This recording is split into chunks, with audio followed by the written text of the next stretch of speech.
ನಮಸ್ಕಾರ ಎಲ್ಲರಿಗೂ. Welcome to day 2 of learn spoken Kannada. Today let's continue learning simple and short daily use Kannada sentences. Look here. ಇಲ್ಲಿ ನೋಡು. Look there. ಅಲ್ಲಿ ನೋಡು. Take bath. ಸ್ನಾನ ಮಾಡು. Stand here. ಇಲ್ಲಿ ನಿಲ್ಲು. Sleep early. ಬೇಗ ಮಲಗು. Eat slowly. ನಿಧಾನವಾಗಿ ತಿನ್ನು. Hold this. ಇದನ್ನು ಹಿಡಿ.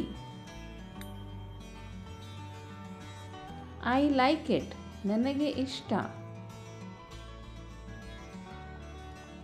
I don't like it. ನನಗೆ ಇಷ್ಟ ಇಲ್ಲ. Please take it. ದಯವಿಟ್ಟು ತೆಗೆದುಕೊಳ್ಳಿ.